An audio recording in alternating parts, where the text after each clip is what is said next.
Assalamualaikum warahmatullahi wabarakatuh. Bismillahirrahmanirrahim. Alhamdulillahirrabbilalamin. Wassalatu wassalamu ala asrofil anbiya'i wal mursalin Sayyidina wa maulana Muhammadin wa ala alihi wa sahbihi wa tabi'in amma ba'du.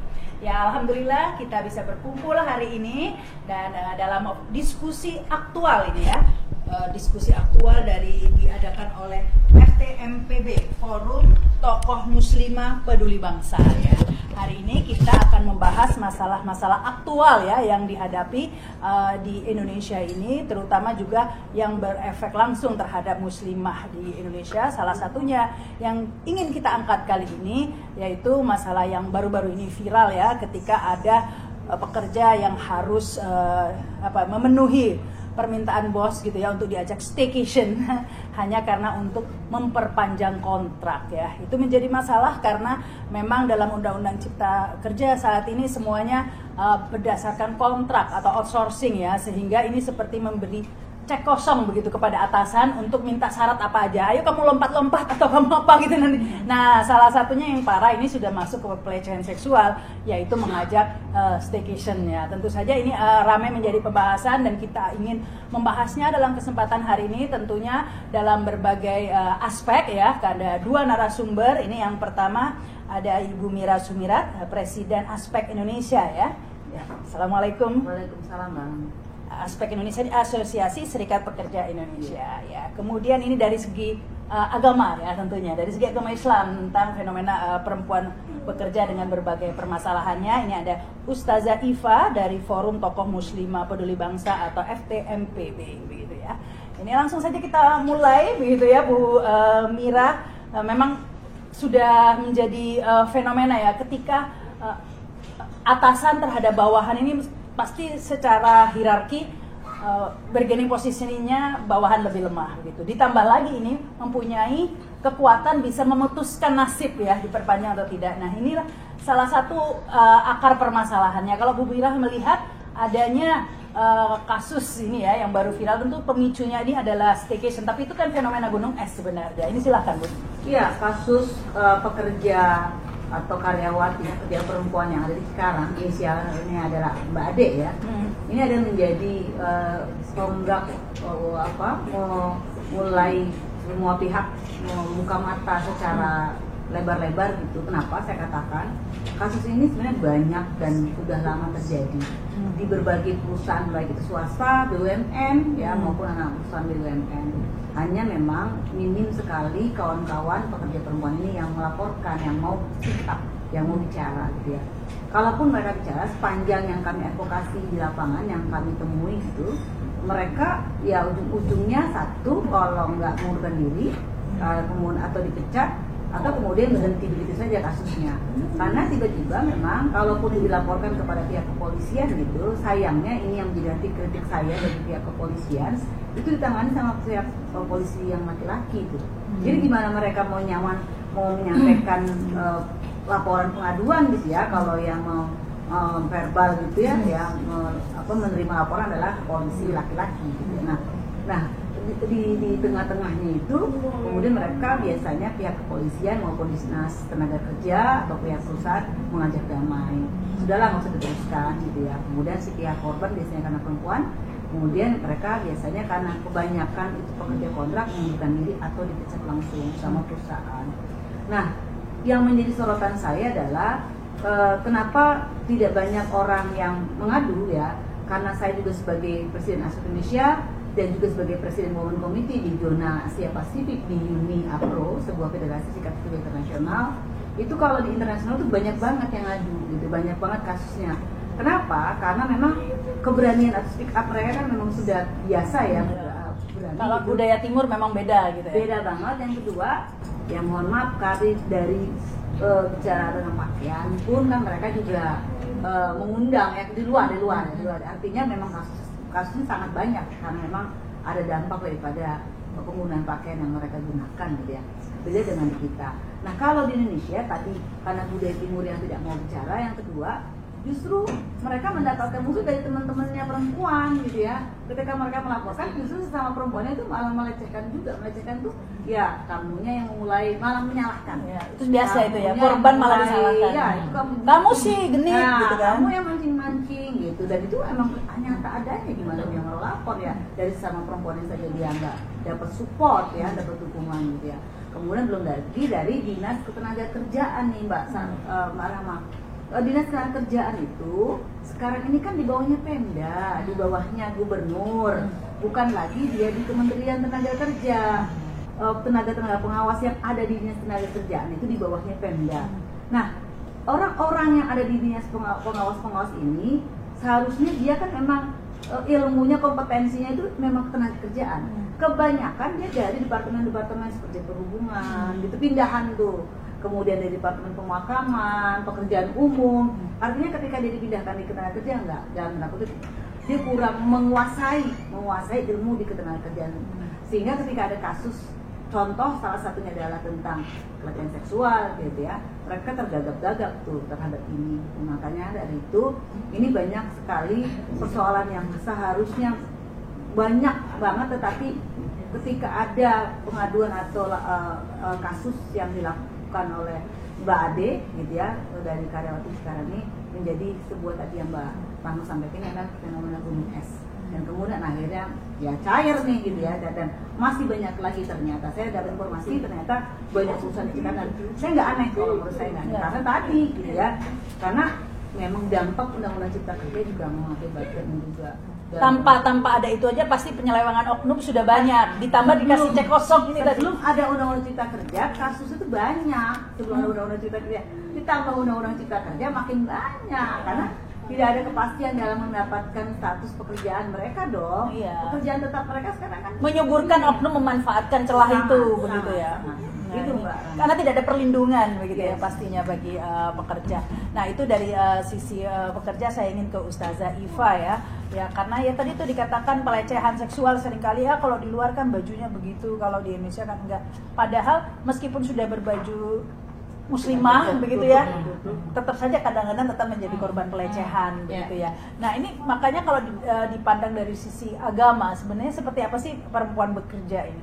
Ya, kalau dalam pandangan Islam sebenarnya perempuan bekerja itu hal yang mubah.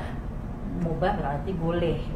Jadi perempuan bekerja boleh, tapi tidak kemudian dianjurkan.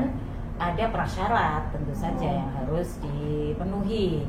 Yakni kalau kita bicara hukum syariatnya, ada ketentuan-ketentuan perempuan keluar rumah, misalnya kalau pekerjaannya di luar rumah, ya kaitannya dengan izin suami kalau dia bersuami, atau izin orang tua atau walinya ya. Kemudian dia memakai pakaian keluar rumah, karena pakaian perempuan di dalam rumah, di ruang domestik dengan di ruang publik itu beda. Kalau kita kenal misalnya, kalau di luar rumah berarti harus berhijab, harus berjilbab, ya itu adalah ketentuan yang mengikat setiap muslimah ketika keluar rumah, baik dia untuk bekerja ataukah untuk aspek yang lain, misalnya dia mendapatkan pendidikan atau urusan apapun. Nah kemudian yang lainnya tentu kalau dikatakan tadi oleh Mbak Rahma, apakah mereka tidak advocable, tidak didorong untuk bekerja? Sebenarnya bekerja karena hukumnya mubah itu memang dalam Islam apa saja yang mubah harus ada pertimbangan-pertimbangan kemanfaatan yang diperkenankan atau dibolehkan oleh syariat. Jadi perempuan bekerja ini untuk apa? Oh, untuk mengembangkan ilmunya, untuk menularkan ilmunya. Ilmu itu kalau tidak dimanfaatkan seperti pohon yang tidak berbuah misalnya, insya Allah itu akan mendapatkan nilai tersendiri selama dia tidak melanggar hukum-hukum syariat yang lain. Kalau kemudian dia bekerja, tapi dia tidak tahu, ya gabut aja. Atau kalau nggak kerja, kan sekarang ada tren perempuan bekerja itu adalah salah satu indikator perempuan berdaya, empower, misalnya disebut empowerment. Perempuan berdaya itu salah satu indikatornya adalah bekerja. Jadi kalau kita potret dalam pandangan Islam ini tidak tepat. Karena sekarang kalau ngomong bekerja itu identik dengan materi sebagai kompensasi kerja itu. Dan karena dorongan itulah akhirnya perempuan sekarang itu karena dorongan sistem yang berjalan hari ini, empowerment itu identik dengan materi, maka akhirnya orang itu berdaya ketika dia mendapatkan pekerjaan, dianggap berdaya ketika mendapatkan pekerjaan. Misalnya kalau dia di rumah mendidik anak-anaknya dianggap tidak empower, tidak diberdayakan, ke sekolah tinggi-tinggi, masa iya nggak kerja? Kan orang mendidik anak, mana uangnya? Nggak ada kompensasi materi. Kemudian ketika misalnya dia melakukan aktivitas-aktivitas sosial, aktivitas-aktivitas mendidik generasi, mendidik orang-orang sekitarnya untuk paham pada hidupnya, ya aktivitas edukasi lah, tidak mesti dia mengajar agama. Ya tentu saja kalau memang masih banyak yang belum paham agama, ya tentu lebih dibutuhkan lagi untuk memahami. Nah kalau nggak ada nilai materinya, jadinya dianggap nggak berdaya tadi. Maka kita lihat yang saat ini sedang sangat diminati itu adalah lowongan-lowongan atau peluang-peluang bekerja, baik pekerjaan itu pekerjaan yang beresiko bagi perempuan ataukah pekerjaan-pekerjaan yang lain. Misalnya kalau kita bicara unskilled work misalnya ya, pekerjaan-pekerjaan yang tanpa skill seperti tadi misalnya bekerja di sektor manufaktur, kebanyakan ya mereka ya memang bekerja untuk mengerjakan apa yang di situ nanti mereka di training begitu. Nah ini kenapa perempuan sangat meminatinya? Mungkin kalau kita survei ada yang akan mengatakan ini aspek kebutuhan nih, kebutuhan hidup, karena makin hari kan hidup di alam kapitalistik ini ya suami saja yang bekerja nggak cukup. Akhirnya perempuan ikut membantu ekonomi keluarga dengan bekerja. Padahal sektor manufaktur itu tidak, dalam tanda kutip ya, bagi perempuan itu secara pribadi ini kayaknya nggak cocok deh buat saya. Udah perginya sebelum matahari terbit, meninggalkan anak, naik KRL misalnya dari Bogor, dari Citayam dan lain-lain, kemudian pulangnya sudah nggak melihat matahari juga, udah petang hari. Kemudian tadi sudah menjadi rumor umum di sektor itu, mungkin mereka juga nggak nyaman sebagai perempuan. Karena ini di bawah ini posisinya itu begininya. Karena kalau begini Ustazah ya, di Islam itu kan ya contohnya Khadijah saja bekerja sebenarnya, ya. Tapi bekerjanya dagang ya, nggak di bawah kekuasaan orang lain begitu ya, berdagang, bisnis begitu ya. Tapi kalau yang tadi itu di manufacture dan lain ini kan di bawah kekuasaan pria lain jadinya gitu kan. Dan itu memang ini kan realitasnya bahwa dunia kerja hari ini itu bagi perempuan banyak yang banyak tersedia itu sektor-sektor itu. Maka kalau kita lihat selain ketersediaan lapangan pekerjaan yang memang lebih banyak ke sana, juga kita tidak bisa memungkiri wabah penyakit kekerasan seksual itu kan melanda dunia, termasuk di Indonesia juga belum bisa diatasi wabah itu. Nah karena itu memang rentan sekali bagi perempuan. Kita nggak ngomong soal hukumnya boleh lagi di sini, tapi kita harus ngomong bahwa semestinya ada pihak yang lebih kuat yang bertanggung jawab menciptakan lingkungan kerja, menciptakan lapangan kerja yang kondusif bagi perempuan. Nah kalau ini tadi kan ngomongin soal ciptaker malah malah semakin rendah posisinya ya, karena bisa diputuskan kontraknya sewaktu-waktu. Saya mungkin bisa nambahin ya, silakan Mira. Bahwa kenapa sekarang ini fenomena perempuan banyak yang bekerja gitu ya, asalkan Mbak Eva tahu saja bahwa sekarang karena laki-laki banyak ini PHK, banyak laki-laki ini PHK, kemudian perempuan menggantikan mereka menjadi kepala rumah tangga untuk mencari pekerjaan. Itu kenyataan yang dilakukan. Karena angka PHK-nya tinggi juga. Angka PHK-nya melanda yang laki-laki, sekarang berbalik, laki-lakinya di rumah untuk yang diberi peluang untuk kerja malah perempuan. Yes, karena begitu. Akhirnya kemudian perempuan yang kemudian diberikan kesempatan untuk itu, dan perusahaan lagi-lagi juga perusahaan memilih perempuan, nyaman memilih perempuan karena perempuan itu kebanyakan nggak protes, nggak demo ya, nggak demo buruh, bukan nggak demo, nggak banyak protes, gitu nggak bawel terus.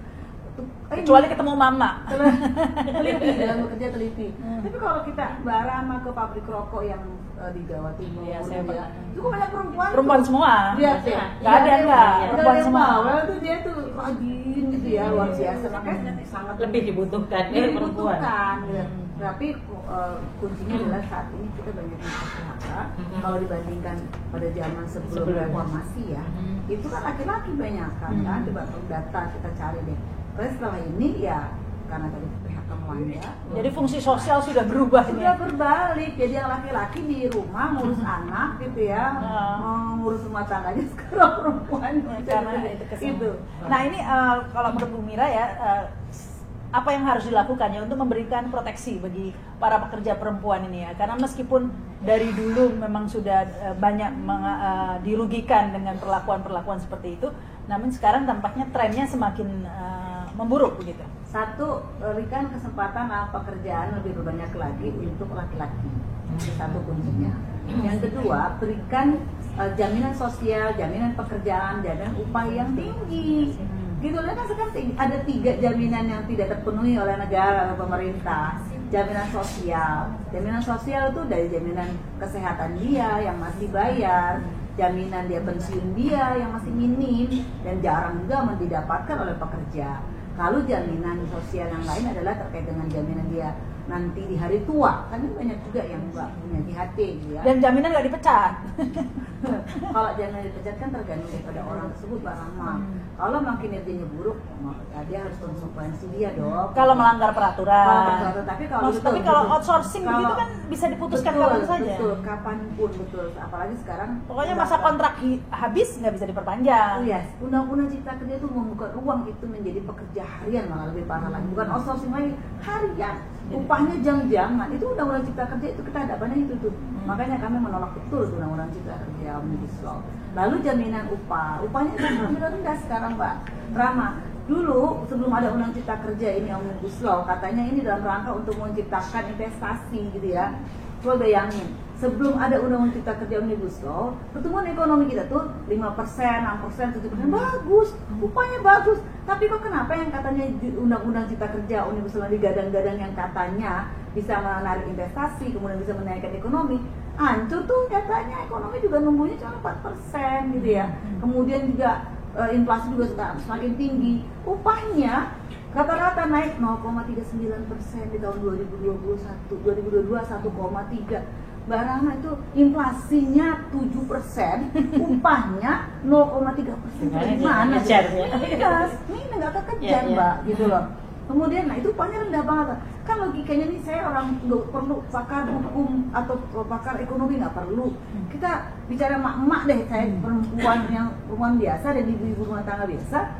Coba, kalau upahnya naik, justru negara terbantu. Kenapa? Daya beli kan tinggi. Artinya jasa produksi yang dihasilkan terbeli. Daya beli pasti naik. Daya beli naik. Itu kan logika sederhana ekonomi ya. Nah kalau upahnya rendah, siapa yang mau beli itu barang-barang? Ya Krismon itu karena daya beli anjlok itu pasti. Zaman Habibie dulu, pada saat Habibie jadi presiden itu, dolar itu luar biasa, 20.000 kalau nggak salah, 18 sampai 20.000. Inflasi tinggi, 17% kalau nggak salah. Tapi beliau mau menaikkan upah buruhnya saat itu sekitar hampir 17%. Bisa dibayangin. Nah kenapa tuh kita nggak kolaps tuh? Kita lolos aja dari krisis ekonomi yang luar biasa. Ekonomi terus berputar begitu ya. Kalau sekarang berputar, tapi berputar di kalangan atas.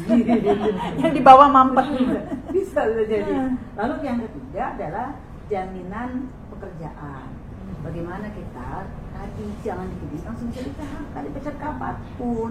Ini kan orang nggak salah, nggak apa. Pagi kerja, sore di PHK, bisa begitu Bu? Bisa sekarang ini. Undang-undang Cipta Kerja. Ada kontrak harian ya. Pengusahanya bilang hari ini perusahaan lagi rugi, boleh loh. Kalau dulu nggak boleh begitu. Kalau dulu Undang-Undang 13 tahun 2003 itu ingin menyatakan rugi itu perusahaan, harus ada 2 tahun laporan keuangan independen berturut-turut. 2 tahun berturut-turut dari laporan keuangan independen. Sekarang enggak. Cuma bilang gini, saya hari ini rugi, besok kamu PHK. Jadi pagi-pagi dia kerja, sorenya dipecat. Boleh. Perusahaan cuma bayar lisan. Nggak pakai pesangon lagi sekarang. Iya, nggak ada pesangon. Tuh kawan-kawan Serikat Pekerja Jiwasraya BUMN di PHK sama Jiwasraya BUMN. Nggak ada pesangon. Ini saya lagi nemenin tuh, lagi bantu tuh. Masya Allah. Kerjanya 23 tahun, 24 tahun sampai nangis-nangis mereka. Bagaimana kami berkeluh kesah, berdarah-darah membangun Jiwasraya. Masa saya nggak ada kesalahan Bu, dipecat tuh Pak. Saya diumumkan besoknya pengumuman bahwa perusahaan rugi bla bla bla. Soalnya saya harus dipecat Mbak. Padahal saya udah berkeluh kesah untuk membangun perusahaan. dan nggak ada pesangon. Ini yang menyakitkan tuh nggak ada pesangonnya itu gitu ya. Nah ini yang menjadi harusnya pekerjaan rumah yang luar biasa bagi pemerintah dan negara dan calon presiden yang akan datang yang katanya ingin menyalurkan diri nanti. Mungkin itu. Nah ini saya ke Bu Ustazah Iva ya, karena kan tadi dikatakan oleh Bu Mira tadi bahwa ya harusnya diciptakan pekerjaan yang lebih banyak bagi kaum laki-laki. Kalau ada yang bicara kayak gitu biasanya ada yang ngamuk, Pak. Wah ini tidak kesetaraan perempuan, diskriminasi begitu. Nah ini sebenarnya gimana sih kesetaraan gender di Islam ini? Ya kalau dalam Islam itu bahkan ada satu hadis nih Mbak Rahma yang mungkin sebagian sudah sering mendengarnya ya, bahwa hadis itu Rasul SAW bersabda, innaman nisa'u syaqaiqul rijal. Sesungguhnya perempuan itu adalah saudara kandung laki-laki. Jadi perempuan itu tidak beda sama sekali dengan laki-laki dari ketakwaannya, dari nilainya di hadapan Allah. Tergantung laki-laki mau melakukan sesuatu yang melanggar perintah Allah, ya dia buruk. Demikian juga sama dengan perempuan. Sebaliknya kalau perempuan itu melakukan sesuatu yang mulia, yang taat kepada syariat, ya dia mendapatkan nilai yang sama persis dengan kalau laki-laki mengerjakannya. Ya karena itu memang isu soal gender equality misalnya itu memang nggak match sebenarnya untuk dipraktekkan di negeri-negeri Muslim, seandainya negeri-negeri Muslim itu memberlakukan syariat. Artinya ada best practice syariat dipraktekkan. Tapi kalau kemudian apa yang terjadi di dunia Barat, di mana memang di Barat itu tidak ada pandangan setara terhadap perempuan ya, karena kan asal ide kesetaraan itu juga dari Barat, di mana mereka punya pengalaman traumatik ya, bagaimana perlakuan struktur mereka, pemangku kepentingan mereka terhadap perempuan diimporlah atau dieksporlah ke dunia Islam. Nah dunia Islam pada saat ini memang tidak mempraktekkan Islam secara total, bahkan sangat kecil praktek pemberlakuan syariat itu, sehingga kita yang bisa kemudian lihat adalah kok perempuan itu kayak mendapatkan perlakuan diskriminatif. Perempuan itu di nomor 2-kan dalam urusan misalnya pendidikan.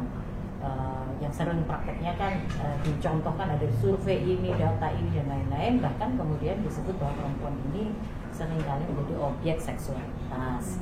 Nah ini adalah data-data yang tidak menggambarkan bagaimana praktek syariat Islam. Kenapa? Karena di dunia Islam termasuk di Indonesia ini yang berlaku adalah undang-undang sekuler, hukum-hukum adat misalnya, sementara syariat Islam itu dipakai pada aspek-aspek tertentu yang tidak mempengaruhi faktor tadi.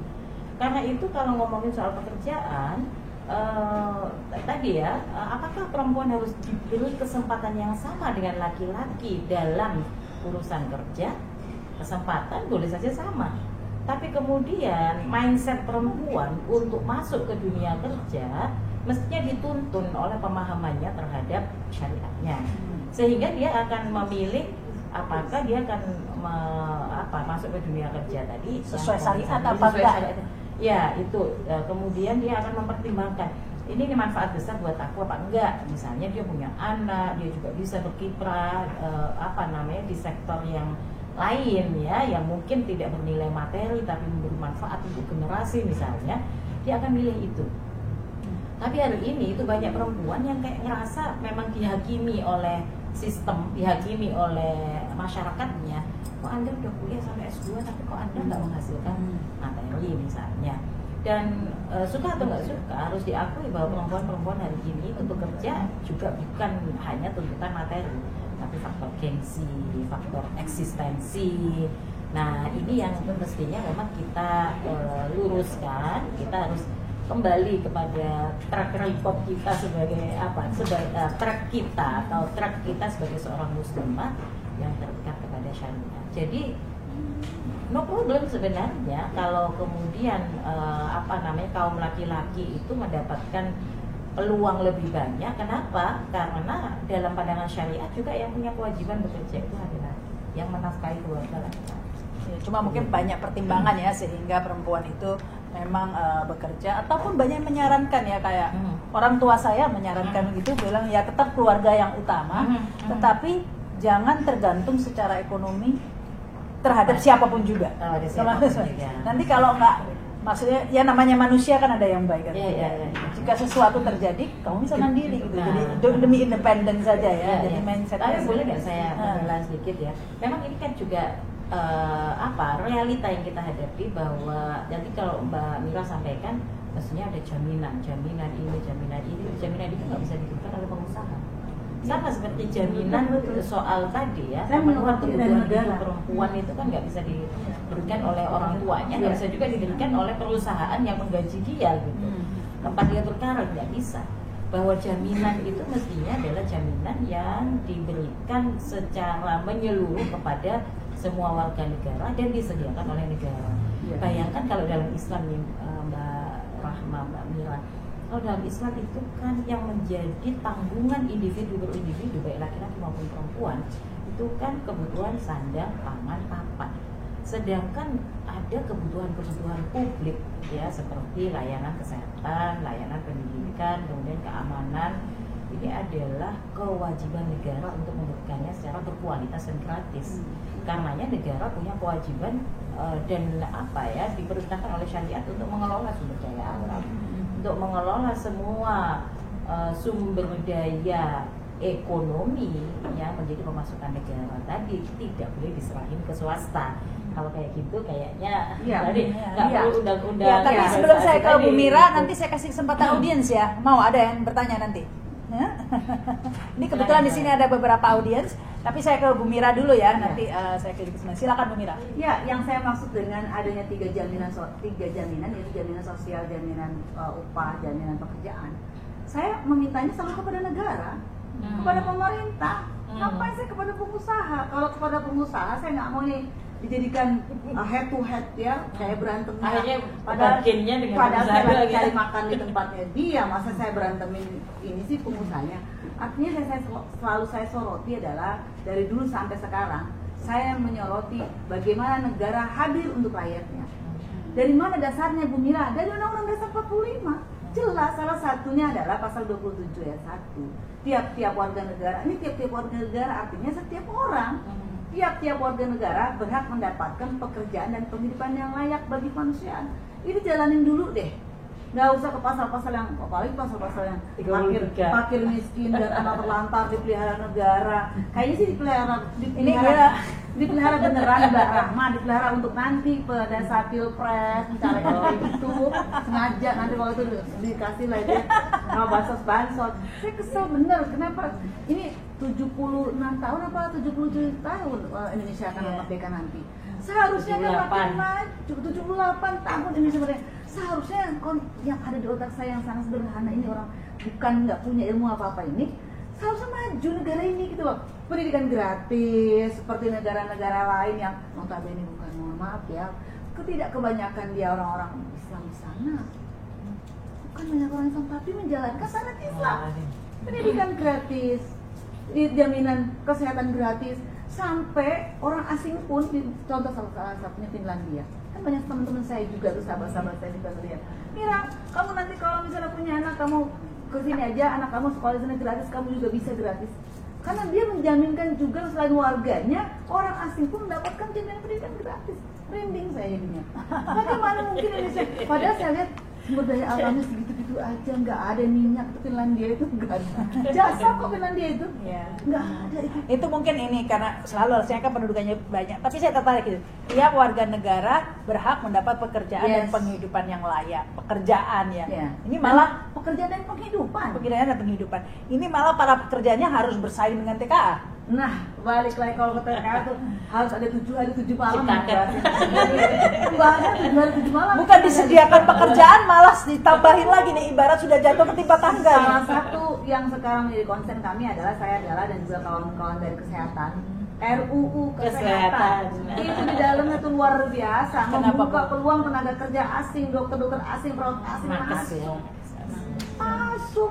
Itu gimana? Jadi dari pekerja dari sisi bidang kesehatan pun terancam nih sekarang. Ini terancam tenaga makanya demo kemarin. Makanya demo, mereka terancam menjadi bukannya kulit lagi tuh, menjadi apa ya di negeri sendiri gitu ya. Bengok deh, udah nggak pengangguran di negeri sendiri yang notabene banyak orang. Dan fatalnya lagi dalam rancangan undang-undang kesehatan itu ada yang memasukkan tembakau itu setara dengan narkoba.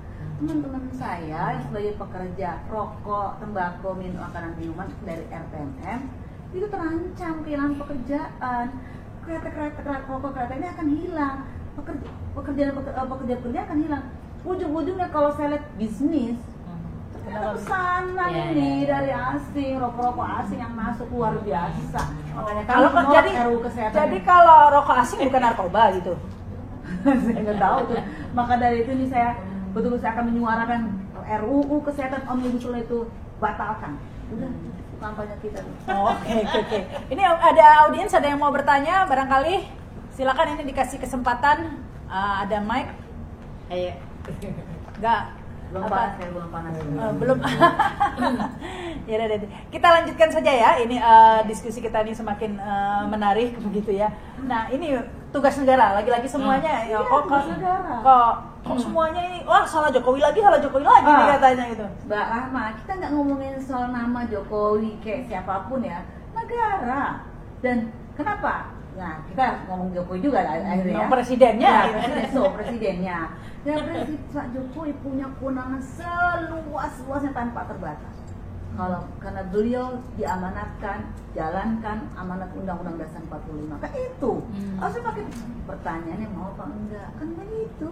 Apakah mau apa enggak ya tanya aja Pak Jokowi. Tapi kan kita bisa melihat secara nyata akhir-akhir ini sejak beliau dari 2014 sampai sekarang produk-produk yang dihasilkan tidak sesuai dengan Undang-Undang Dasar 45, tidak pro terhadap rakyat. Iya. Terutama rakyat kecil, pro terhadap rakyat. Rakyat kaya sangat mendukung ya. Rakyat kecil Indonesia ya. Iya. Atau rakyat asing. Ya karena memang untuk pekerjaan ini di Indonesia ini kayak semacam terhimpit begitu ya. Yang dari kesehatan terancam dengan RUU kesehatan. Buruh paling terancam dengan Omnibus Law begitu. Petani pun terancam. Pupuk susah. Banyak yang ditutup ini yang pupuk subsidi enggak banyak yang banyak sawah-sawah itu akhirnya dijual. Jadi saya iseng kalau saya jalan-jalan itu, coba tanya deh sawah-sawah itu ya. Itu udah bukan milik petani lagi. Petani pekerjaan garapan semua sudah dijual semua. Jadi semua sudah kehilangan pekerjaannya dari berbagai sisi nih ya. Tadi pertanian, kemudian kesehatan, apalagi buruh. Kawan-kawan lingkungan hidup yang tanah juga. Ini penguasaan lahan tanah yang kasus Wadas belum kering dong ingatan kita terhadap kasus Wadas. Bagaimana pemaksaan para pengusaha itu untuk mengambil alih lahan-lahan rakyat setempat itu. Wadas melawan. Sekarang ini ke Ustazah Ifa. Jangan diperjelas. Saya cuma ini aja. Nanti ada merah putih ya. Saya ke Ustazah Ifa ya ini ya. Nah, peranan negara.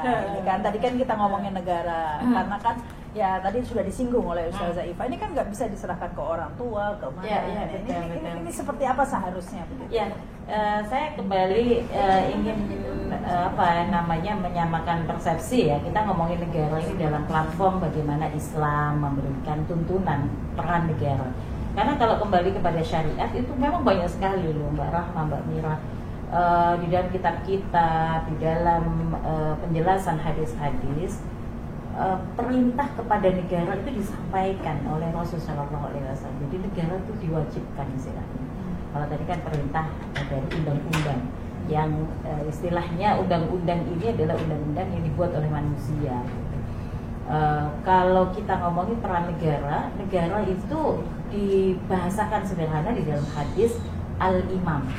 Adanya imam, adanya pemimpin, yaitu adanya kepala negara itu sesungguhnya merepresentasikan adanya fungsi negara, adanya sistem negara, adanya kehadiran negara atau negara hadir, ya negara hadir. Jadi disebut di dalam hadis, setidaknya ada 2 hadis, ringkas saja hadisnya. Al-imamu ra'in wa huwa mas'ulun an ra'iyatihi. Seorang imam atau kepala negara, dia adalah ra'in, dia adalah penanggung jawab, penggembala, dan dia bertanggung jawab, yakni dimintai pertanggungjawaban atas apa yang menjadi tanggung jawabnya. Ra'iyah itu apa bahasa kita? Rakyat. Kemudian yang kedua, innamal imamu junnatun yuqatalu min waraihi wa yuttaqabi. Tidak lain, fungsi imam atau kepala negara itu sebagaimana junnah. Junnah itu perisai, shield, ya. Yuqatalu min waraihi wa yuttaqabi. Orang itu berlindung di balik perisai tersebut dan berperang dengan menggunakan perisai. Artinya apa? Kalau bicara soal memberikan kesejahteraan, memberikan layanan, itu pertama tuh fungsi yang ro'in tadi, fungsi memberikan riayah, memberikan pelayanan. Nah, pada aspek apa saja? Pada semua aspek. Tapi ada di dalam syariat itu dijelaskan, ada yang diberikan oleh negara secara langsung dan ada yang diberikan secara tidak langsung. Nah, yang diberikan oleh negara secara langsung, yakni layanan itu layanan pendidikan, kesehatan dan jaminan keamanan. Ini dicontohkan di zaman Rasul SAW dulu, Rasul mendapatkan hadiah dari negara lain, seorang tabib, seorang dokter. Nah, Rasul tidak menggunakan untuk keluarga beliau, tapi ini diberikan kepada umat, yakni bahwa siapa saja bisa berobat ke tabib ini. Nah, itu yang menjadi pijakan bahwa layanan kesehatan itu harusnya diberikan oleh negara dengan standar atau dengan kualitas yang paling prima. Yaitu tadi misalnya dokter ahli yang diberikan oleh negara lain diberikan pada rakyat. Karena itu tidak ada dalam Islam itu skema asuransi, apalagi asuransi sosial misalnya sebagaimana yang sekarang di negara-negara Skandinavia itu juga mereka sebenarnya masih pakai asuransi juga, asuransi sosial di welfare state seperti itu. Mungkin mereka mengelola lah dari orang bekerja akan diambil sebagiannya secara otomatis untuk jaminan-jaminan sosial. Nah, itu satu. Kemudian pendidikan juga sama, ya, diwajibkan oleh syariat, negara menyediakannya secara gratis dan tidak pakai platform anggaran maksimal 20% kayak gitu. 20% itu udah gede banget, tapi faktanya hari ini kan 20% juga belum bisa menciptakan pendidikan gratis dan berkualitas, ya. Karena orang masih milih anak-anaknya disekolahkan di swasta kalau ada dana. Berarti kan ini belum menjadi pilihan. Nah, kemudian keamanan. Nah, itu juga hal yang diberikan secara langsung oleh negara. Yakni rakyat itu memang nggak ditanya mampu apa nggak mampu, kemudian baru negara akan memberikan. Nah, tetapi untuk kebutuhan dasar lainnya, itu sandang, pangan, papan, negara itu tidak membuat rakyat mandul dalam memberikan kontribusinya. Jadi nggak membuat rakyat malas. Yakni Islam memerintahkan setiap orang bekerja untuk memenuhi kebutuhannya. Setiap orang kemudian juga menanggung apa yang ada dalam tanggungannya. Misalnya laki-laki punya tanggungan anaknya, istrinya, kemudian orang tuanya yang rentan misalnya. Tetapi pada saat mereka misalnya ada kesulitan, kepala keluarga ini taruhlah tadi skillnya kurang, maka negara punya kewajiban untuk menyediakan skill. Nggak bisa menyediakan lapangan kerja sendiri, maka sebenarnya saya kepikirnya kalau misalnya sumber daya alam itu dikelola oleh negara, ini lapangan kerja itu terbuka lebar gitu. Kemudian tadi ya, sandang, pangan, papan itu begitu. Demikian juga kalau kemudian orang-orang ini ada kondisi-kondisi khusus, misalnya ada cacat dan seterusnya, padahal dia adalah seorang kepala keluarga, maka ini ada yang namanya Baitul Mal. Baitul Mal ini adalah lembaga negara yang menyediakan dana untuk memberikan subsidi misalnya, atau memberikan betul aja sih ya. Kayak benar, negara Eropa malah seperti itu ya. Kalau cacat kan ada allowance-nya begitu ya. Cacat dan orang lansia. Ya, ditanggung begitu ya oleh negara. Malah itu ternyata justru sebenarnya dalam Islam itu. Dan itu bukan rekayasa. Maksudnya ini adalah perintah syariat yang ada nas-nas syariatnya, ada hadis-hadisnya, dipraktekkan dulu di masa Islam, di masa para khalifah, di masa kepemimpinan Islam. Dan jangan salah, kalau kita ngomong tentang negara-negara Skandinavia, bahkan salah satu yang diakui oleh negara Skandinavia itu adanya ombudsman. Ya, ombudsman itu satu lembaga negara yang ada di negara-negara welfare state itu mereka menyatakan kami belajar ini dari Ottoman Caliphate. Iya, betul. Dia katakan itu dengan lugas, ya.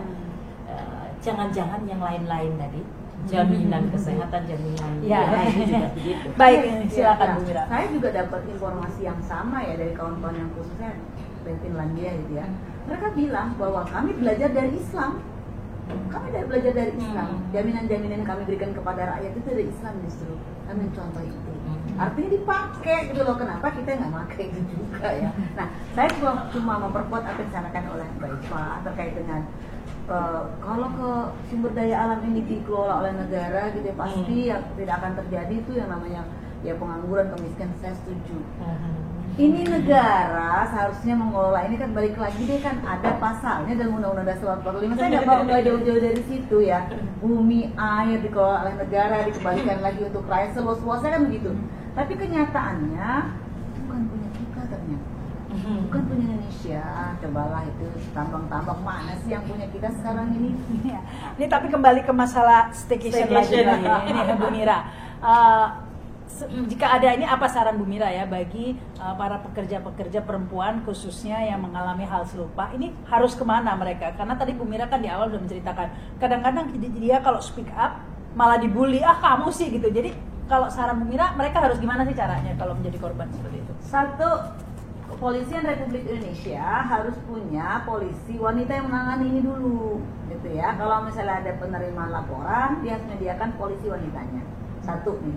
Yang kedua, kawan-kawan di Dinas Tenaga Kerja justru yang kawan-kawan pengawas ini banyakin perempuan juga nih. Nggak ada perempuan kayaknya, jarang gitu ya. Kawan-kawan yang pengawasnya. Yang ketiga, keilmuan daripada kawan-kawan pengawas tenaga kerja ini juga harus yang betul-betul sesuai dengan skillnya tenaga kerjaan. Karena selama ini pengawas-pengawas ini hanya menampung atau menyelesaikan kasus-kasus hubungan industrial terkait dengan perjanjian kerja bersama, upah, kontrak-kontrak yang PHK secara sepihak dan lain sebagainya. Kalau untuk pelecehan seksual mereka tergagap-gagap tuh ya, karena tadi kompetensinya mungkin belum sampai ke sana. Yang ketiga, kan ada kepala daerah masing-masing, harus juga konsentrasi di sana juga ya, harus peduli lah ya. Kalau kepala daerah misalnya bupatinya atau wali kotanya itu harus aware lah sana. Jadi jangan hanya sibuk untuk menarikin pajak saja tuh ya, pajak para pengusaha rakyat di sana, tetapi harus menjadi garda terdepan juga untuk kalau bagi pekerjanya ini Bu Mira, apa yang harus dilakukan ya untuk mencegah sekaligus jika sudah terjadi? Yang pertama, semua pekerja perempuan itu memang harus diberikan edukasi terkait dengan apa sih yang harus kamu lakukan ketika kamu bekerja, dan perlindungan apa hak apa yang kamu dapatkan pada saat kamu bekerja di perusahaan. Undang-undang kita sudah cukup bagus, undang-undang bagus, undang-undang untuk Undang-Undang 13 tahun 2003 tentang ketenagakerjaan, kemudian sekarang itu Undang-Undang Cipta Kerja Omnibus Law yang terkait dengan pasal untuk pekerja perempuan itu sudah sangat bagus melindunginya. Dari mulai pekerja-pekerja perempuan itu kan diberikan perlindungan dari jemputan, nutrisi, perlindungan dia selama bekerja gitu ya, sudah harus cukup bagus. Cuman memang ini kan muncul pada saat diimplementasikan nggak seiring sejalan tuh dengan isi undang-undang, apalagi terkait dengan sanksinya, karena sanksi pastinya akan ada muncul ketika dia ada berani laporan ya. Nah, edukasi yang dilakukan harusnya memang satu, kalau dia punya serikat pekerja harus melalui serikat pekerja. Tapi jarang yang memiliki serikat pekerja di perusahaan itu, karena pengusaha kita juga masih underestimate, masih alergi dengan keberadaan serikat pekerja, serikat buruh di perusahaannya, dianggap sebagai momok ya, malah menghalang-halangi dan sebagainya. Padahal tidak. Kalau justru ada serikat pekerja, melalui serikat pekerja lah dia mengedukasi para anggotanya, terutama yang perempuan, pekerja perempuan, untuk ditentang terkait bagaimana mereka harus berani speak up untuk bicara ketika mereka terjadi pelecehan seksual dan lain sebagainya, kekerasan seksual, pelecehan seksual.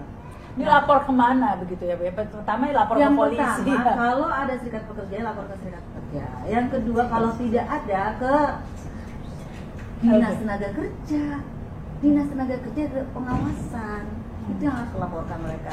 Kalau mereka langsung tiba-tiba, toh yang kasusnya karyawan AD ini, yang inisial AD ini, dia nggak serta-merta dia langsung lapor ke polisi, itu didampingi sama anggota dewan dari Pak Obon sama Pak Yumarno kalau tidak salah, dari dapilnya Kabupaten Bekasi ya.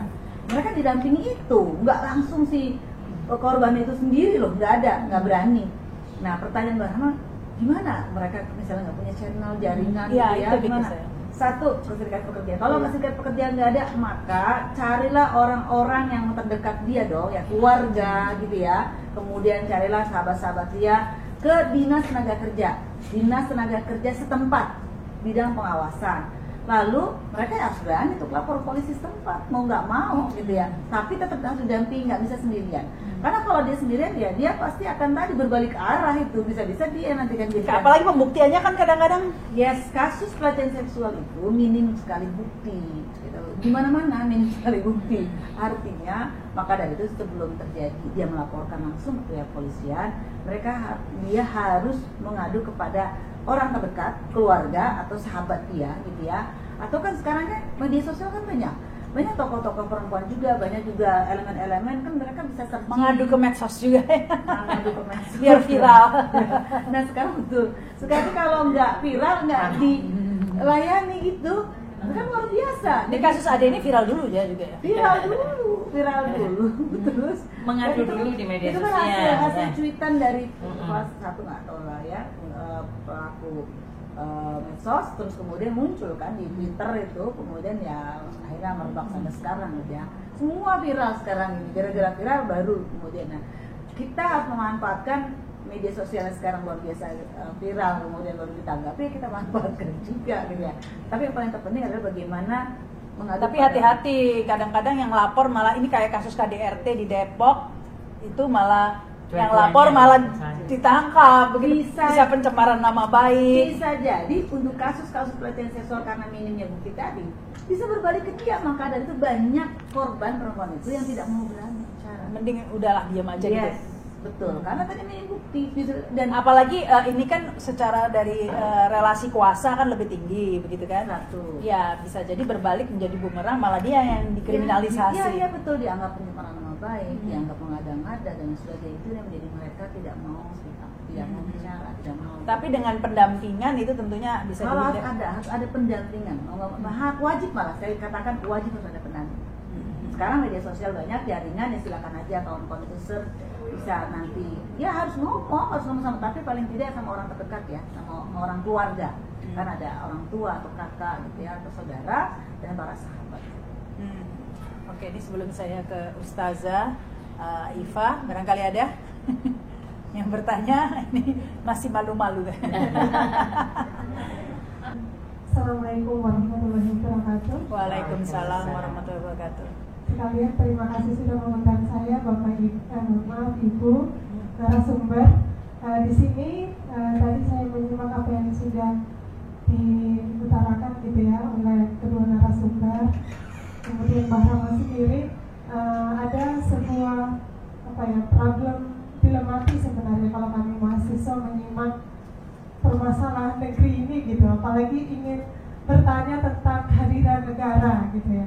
Memang ini adalah permasalahan yang substansi ya, tetapi kalau kita kembalikan kami di mahasiswa, bukan hanya fenomena pekerja yang sebenarnya diberikan jam kerja mulai dari sebelum matahari atau setelah matahari. Kami sebagai mahasiswa pun jam belajar itu bisa jadi dicocoki dengan jam yang lumayan padat. Bagaimana dengan desain kurikulum juga yang diberikan adalah dari input per output bahkan outcome-nya kami didesain untuk menjadi pekerja juga nanti, makanya ini agak nyambung ya. Nah, tetapi yang menjadi dilematis adalah dengan kondisi demikian itu membuat kami juga agak tidak bukan menciptakan pendidikan kami menjadi sadar, tetapi kami juga menjadi berpikir pragmatis. Pragmatisnya di mana bahwa hadirnya undang-undang cipta kerja kemarin itu kami tidak melek terhadap itu, karena mental kami mungkin sudah didesain dengan mental pasrah yang ada. Nah, sehingga kalau kita bicara kehadiran negara, budaya yang tercipta seperti itu, kami pun tidak peduli barangkali dengan kondisi itu. Kalau bicara tentang capres-cawapres seperti itu, ya saya rasa teman-teman saya lebih senang apa yang menjadi hobi dia mungkin, atau ngomongin Coldplay kayak apa yang menjadi hobi dia gitu. Padahal seperti konser Tulus kemarin di Yogyakarta ricuh, konser Armada di Kendari kemarin juga ricuh. Saya kebetulan dari Kendari, kalau ngomongin TKA mah setiap saya naik pesawat ada TKA ngomong Cina gitu ya di lingkungan pekerjaan, itu itu ngomongin bahasa Cina kami tidak paham, tidak peduli. Begitu. Saya bahkan ada teman saya dari Morowali, mohon maaf, waktu sholat Jumat tidak diberikan itu tidak aktif media kayak gitu. Hari ini dengan listrik yang mau kendaraan berbasis listrik, di sana kami tambangnya kami di mana-mana, termasuk nikel kami sudah dengan lingkungan itu. Nah, jadi sebenarnya bagaimana ya kalau saya ngobrol sama teman-teman saya, ada yang apaan sih kamu ngomongin itu gitu, nggak peduli. Sudah apatis ya? Iya, apatis karena memang dunia pendidikan kami sebenarnya kalau saya lihat adalah akarnya dari dunia pendidikan. 20%, 40%, tapi kalau desainnya sudah seperti itu ya bagaimana lagi? Ya gitu, mungkin di sini saya ingin berbagi cerita dilematis itu, barangkali itu bisa menjadi PR kita bersama, termasuk saya sendiri sebagai mahasiswa, supaya dalam berpendidikan adalah kesadaran yang harus diciptakan. Harusnya sih kita seperti apa? Luar biasa, saya setuju sekali ini. Sebenarnya pangkalnya ini menarik. Desain pendidikannya saja sudah menciptakan pekerja-pekerja yang pasrah, begitu ya. Dan setelah lulus lapangan pekerjaannya nggak ada pula, begitu kan ya. Nah, jadi ini sebenarnya kalau ditarik akar permasalahannya dari pendidikan aja sudah bermasalah nih Bu Mira, begitu ya. Memang diakui ya, desain pendidikannya itu seperti itu ya. Kalau kita lihat ya, emang Asia sih sebenarnya, bukan Indonesia, lebih seperti itu ya. Kalau pendidikan misalnya di Indonesia, di Singapura, itu beda kan dengan pendidikan yang kurikulumnya Barat, begitu ya. Jadi makanya kalau pekerja itu biasanya Bapak kalau ya itulah misalnya di RRC gitu kan sangat mahir dalam mengcopy begitu ya, anything sampai Elon Musk saja di Elon Musk itu di copy begitu ya. Tetapi inventionnya pasti dari Barat gitu. Ini ada yang salah dari pendidikan? Semua salah sih. Ya maaf aja ya, seperti ada pengkondisian gitu ya, pengkondisian dari, saya entah, kalau menurut saya sih ya saya bilang dari negara. Saya berani mengatakan itu dari negara mengkondisikan rakyatnya seperti itu. Kalau dia tidak mengkondisikan seperti itu, kita nggak akan terjadi yang namanya kemiskinan, tidak akan terjadi yang namanya kelaparan, tidak akan terjadi ada yang anak-anak yang tidak bisa sekolah, tidak akan pernah terjadi ketika ada anak-anak yang tidak bisa minum susu, ya tidak akan pernah terjadi ketika ada banyak gelandangan pengemis di jalanan. Ini menarik sekali ya, karena ada mahasiswa lagi kan yang hadir di sini tadi, ya mungkin bisa sharing juga, karena kan kurikulum sekarang ini namanya kurikulum merdeka itu kan ya, yang merdeka itu menciptakan desain buruh juga gitu kan ya, karena saya ngobrol sama mahasiswa UI begitu ya, ini kemana saja sih saya tanya, kok negara kayak gini nggak ada yang demo, ya siapa yang mau saya ajak demo, Mbak? Mahasiswanya udah sibuk ikuti kurikulum merdeka biar dapat duit katanya, karena dananya gede. Jadi desainnya tuh mental bayaran begitu ya, mental pekerja, bukan untuk memperjuangkan sesuatu idealisme dan sesuatu yang lebih besar lagi, tapi menjadi jangka pendek begitu ya, dengan bekerja di perusahaan, magang dapat gaji gitu kan dari pemerintah ya. Sudah dari kecil desainnya udah iming-imingin seperti itu gitu ya, bukan untuk memperjuangkan sesuatu idealisme. Dan magang yang kalau ada mahasiswa perlu ketahui juga. Kalau dulu magang zaman saya itu sebelum reformasi, saya kan anak Orde Baru ya. Anak Orde Baru itu lahiran tahun 70-an, 80-an kan gitu ya, mengalami itu waktu SMA 99 gitu. Jadi magang pada saat SMA kelas 2 menjelang kelas 3 itu magang namanya. Magang. Sekarang nggak begitu. Lulusan Universitas Brawijaya, lulusan UI, ini banyak di anggota Aspek Indonesia, lulusan Astra, lulusan UI, lulusan ITB itu magang. Dia tuh nggak dapatnya berapa? 500.000 sebulan. Nggak jelas, tapi jam kerjanya gimana? Jam kerjanya dari jam 8 sampai jam 5 sore, malah lembur kan dibayar. Terus dapat kepala lain, itu magang tuh yang terjadi sekarang. Undang-undang Cipta Kerja seperti itu. Jadi magang. Tapi kalau kurikulum merdeka ini beda kan, dibayar negara ya. Kayak jadi akhirnya semacam iming-iming bagi mahasiswa, daripada ikut demo, mending ikut magang saja. Jadi jangan heran kalau sekarang mahasiswa banyak yang hilang gitu ya. Karena sudah sibuk kerja begitu ya. Mungkin ada yang mau cerita lagi mahasiswa lain. Ini yang kebetulan yang datang perempuan semua. Jadi nggak ada bapak ibu semua dan mahasiswi semua begitu ya. Mungkin ada lagi yang mau sharing? Kalau Ya, ceritain- silakan. Mungkin kalau ceritain sedih lah gitu ya, kalau ceritain itu sedih bener deh. Ya, silakan. Nama. Baik, bismillahirrahmanirrahim. Assalamualaikum warahmatullahi wabarakatuh. Waalaikumsalam warahmatullahi wabarakatuh. Ya, baik Bu. Di sini kan kalau kita menyoroti ya berbagai regulasi yang diformat sebagai omnibus law ya. Kemarin Cipta Kerja, kemudian sekarang yang terbaru adalah omnibus law kesehatan gitu. Di situ kan tidak ada kepastian hukum dan jaminan perlindungan terhadap di sini rakyat, pekerja, kemudian nakes di situ. Nah, kalau kita perhatikan saat ini ya Bu ya, saya minta pembacaan dari ibu-ibu yang ada di sini bahwasanya justru negara bukan melayani kepentingan rakyat gitu, justru melayani kepentingan negara ini menjadi regulator gitu yang melayani kepentingan para Oligarki. modal, oligarki di situ. Dan minta pembacaan ibu-ibu bahwasanya ini kan mau tidak mau nih menghadapi 2024 gitu ya. Bagaimana pandangan ibu terhadap perubahan gitu ya? Adakah titik terang gitu terhadap kondisi yang persoalan bangsa ini yang banyak yang multidimensi gitu ya, dari persoalan sosial yang tadi staycation, pelecehan seksual dan sebagainya, itu banyak sekali persoalan-persoalan yang ada. Bagaimana pandangan ibu tentang, apalagi kan kita lihat di sini bukannya negara melindungi gitu ya, membahas tentang problematika yang ada, justru kita lihat sekarang istana jadi tempat pembahasan pemilu, tentang istana jadi tempat pembahasan siapa nih yang akan melanjutkan, bahkan mencoba mencekal gitu ya salah satu calon gitu. Nah, ini bagaimana Bu?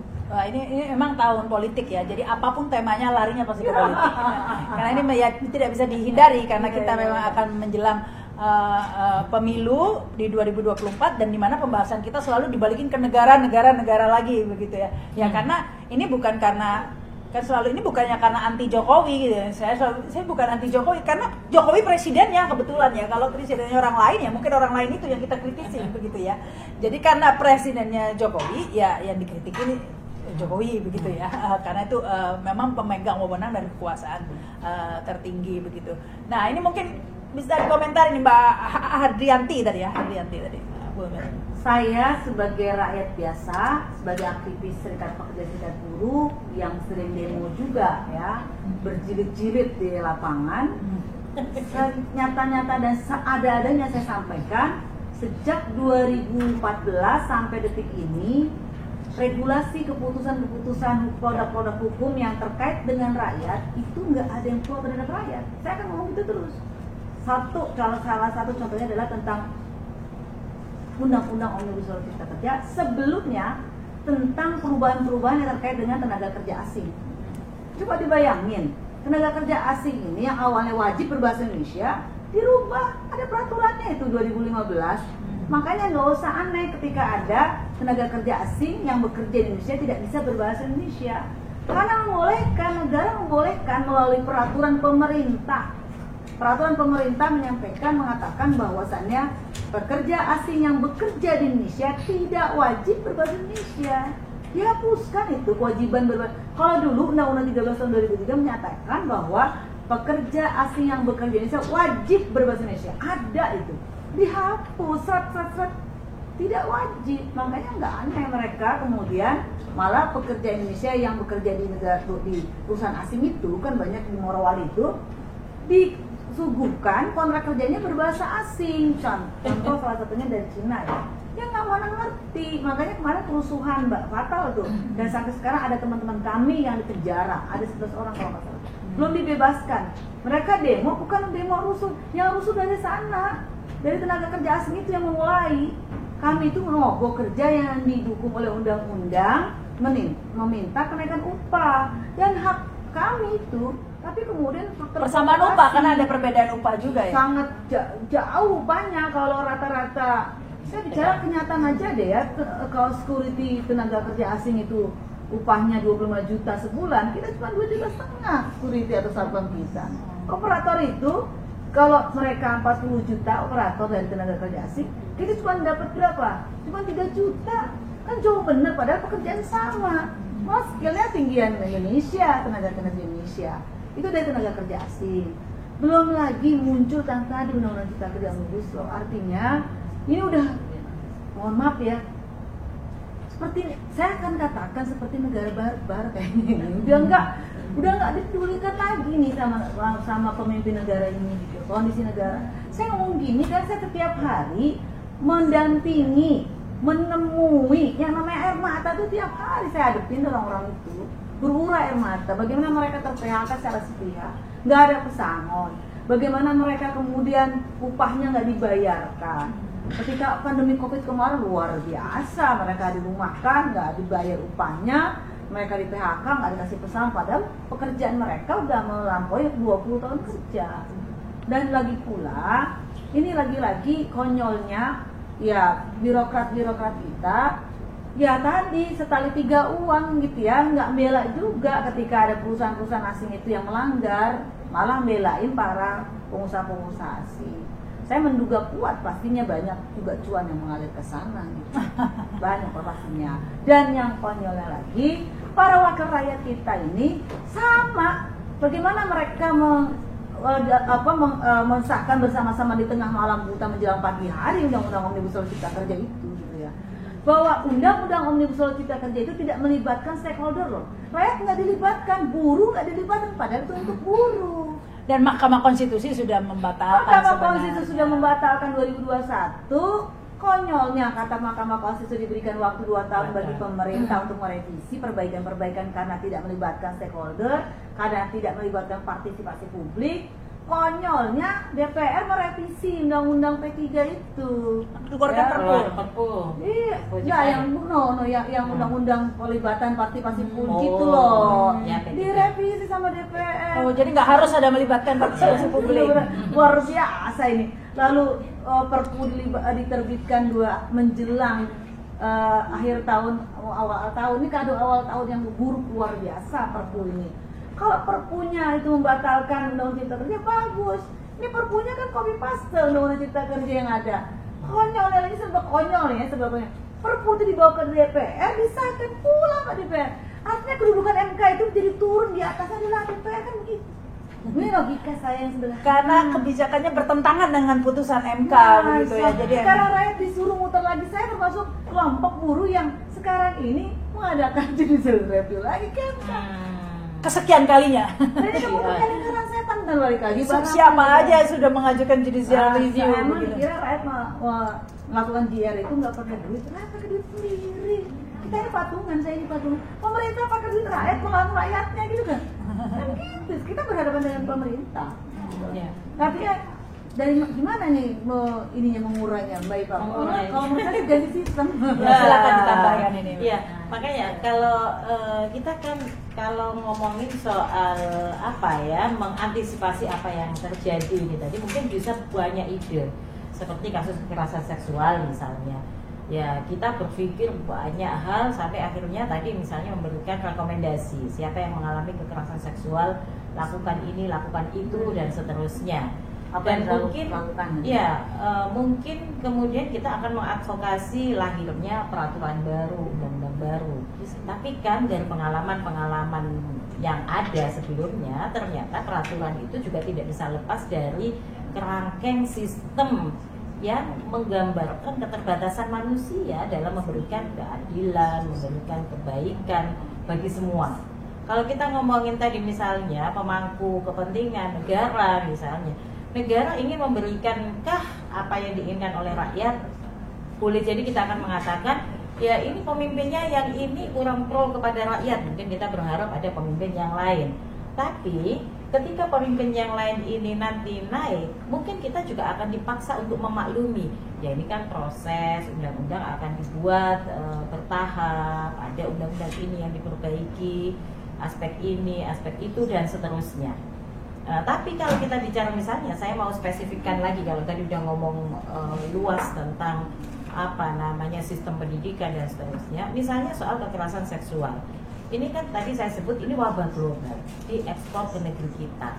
Kenapa? Karena negeri kita ini juga sudah mengadopsi sistem sekuler kan. Jadi kemudian wabah kekerasan seksual itu jadinya juga ikut menjangkiti negeri kita. Nah, kalau kemudian penyelesaian kita adalah penyelesaian parsial pada kekerasan seksualnya tanpa merambah apa yang melahirkan sikap hidup demikian, ya orang nggak takut dosa melakukan kekerasan seksual itu. Kemudian cara pandang terhadap kaum perempuan, kita tahu perempuan itu hampir tidak bisa dipungkiri ya sama dengan komoditas kan. Perempuan itu dipandang adalah objek pemuas seksual misalnya, yaitu yang menolak itu sebenarnya ya mereka yang nggak mau bicara sekasar itu. Tapi faktanya kan memang perempuan itu sekarang orang melihatnya dengan kacamata kecantikannya bisa memuaskan hasrat seksualnya kan gitu. Misalnya kalau kita ngomongin industri iklan yang menampilkan perempuan, kemudian marketing produk perempuan, itu bukankah sama juga gitu. Mereka merasa senang dengan penampilan perempuan, eksploitasi dan sejenisnya.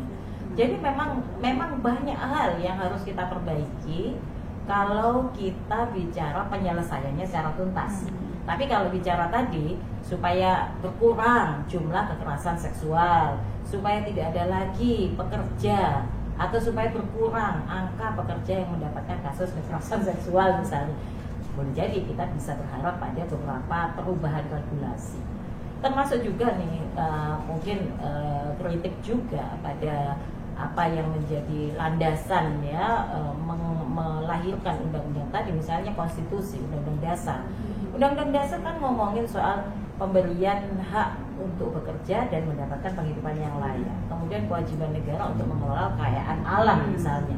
Tapi prakteknya apakah ini kompatibel untuk dijalankan oleh sistem sekuler hari ini? Dari mulai awal negeri ini ada sampai hari ini itu kan belum pernah ada best practice-nya, iya kan? Mau presiden yang mana belum jalan dengan sistemnya ya? Iya. Kalau kita bicara undang-undangnya, oke, ini indah sekali, tapi apakah ini bisa diimplementasikan? Kan berikutnya kita akan bicara, adakah undang-undang yang satu ini kalau dibuat misalnya, kalau kekayaan alam ini dikelola oleh negara, ya nanti akan bertentangan dengan undang-undang yang bicara soal kebolehan asing untuk terlibat dalam pengelolaan negara. Dan ngomongin Freeport kan ngomongin sejak awal negeri ini ada ya udah ada Freeport itu gitu kan, dan seterusnya. Karena itu saya ingin mengajak kita semua untuk melihat yang ideal, yaitu apa yang sistem yang diciptakan oleh Allah Ta'ala.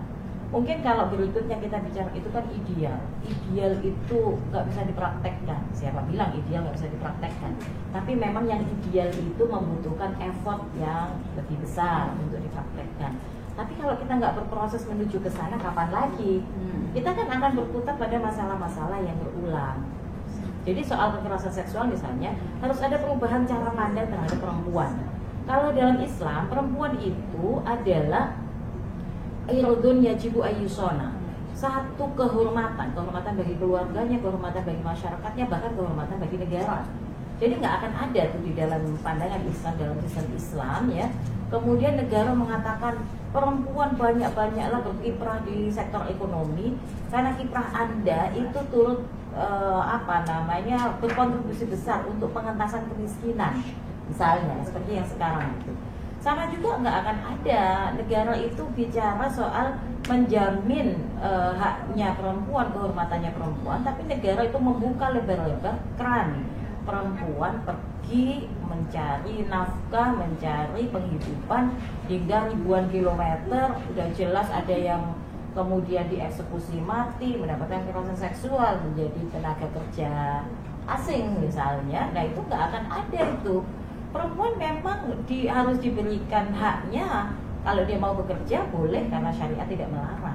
Tapi ketika sudah jelas di sana ada kondisi yang membahayakan, apalagi terkait kehormatan, nah itu nggak akan diberikan ruang oleh Islam. Maka nggak boleh itu perempuan bekerja di sektor periklanan, ya di sektor periklanan dalam artian tadi menjadi bintang iklan, kemudian mengiklankan produk-produk yang menonjolkan sensualitasnya, kemudian pekerjaan-pekerjaan yang rentan ya menodai kehormatannya. Misalnya di sektor privat, pekerjaan di sektor privat ini kan juga harus betul-betul hati-hati. Misalnya beberapa waktu yang lalu kan ada undang-undang pekerja domestik, kerja rumah tangga. Nah itu kalau dalam Islam itu akan lebih rigid lagi, akan lebih detail lagi pembahasannya, karena memang itu masuk ke dalam ruang privat yang tidak bisa dicampuri oleh pihak lain, termasuk negara kan tidak bisa mencampuri. Nah, ini kalau perempuan masuk ke sana gimana? Nah, harus ada perlindungan total proteksi dari negara. Nah, bicara soal tadi problem-problem yang disampaikan sifatnya sistemik problem itu, maka kita harus mulai berpikir mengenalkan bagaimana sih solusi sistemik menurut Islam. Soal kemudian diadopsinya kapan oleh negara, ini menurut saya adalah soal willingness kita, soal kemauan kita. Makin sering kita mengenalkan gimana sih Islam mengatur tentang tadi sistem pendidikan, misalnya merdeka belajar, kampus merdeka, gimana cara pandang Islam? Apakah Islam memang memberikan profiling ya pendidikan itu untuk mencetak tenaga kerja, untuk mencetak orang-orang yang siap kerja? Apakah begitu? Sama seperti kemarin kita bicara soal learning loss. Learning loss itu kan hitungannya juga hitungan uang gitu. Kenapa masa Covid itu disebut ada kehilangan waktu pembelajaran sekian banyak? Karena ini nanti 25 tahun ke depan akan ada tenaga kerja yang tidak terampil di sini, di situ dan seterusnya. Dan ini akan mengurangi pemasukan negara sekian-sekian. Kan ada hitungannya begitu. Berarti kan memang profiling sekarang itu namanya manusia hidup adalah untuk menghasilkan cuan. Nah ini kan soal cara pandang yang juga harus diubah sebelum kemudian mengubah kurikulum, mengubah strategi pembelajaran, mengubah fasilitas pembelajaran dan seterusnya.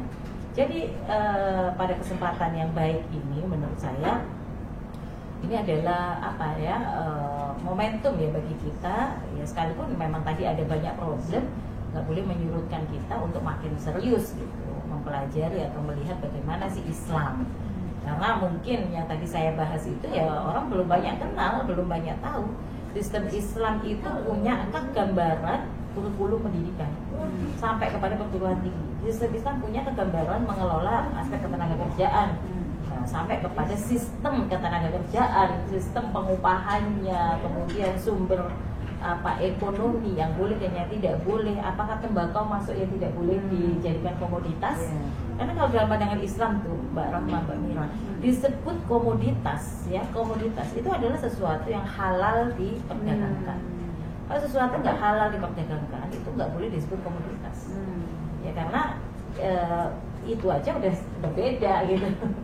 Nah begitu. Baik, terima kasih nih Bu Mira dan Ustazah Iva, luar biasa perbincangannya, bisa sampai kemana-mana. Saya sampai keikut aja deh sebenarnya. Terima kasih juga yang sudah hadir di sini. Terima kasih yang sudah menyaksikan tayangan ini. Jangan lupa subscribe dan komen. Saya Rahma Sarita. Wassalamualaikum warahmatullahi wabarakatuh. Sampai jumpa.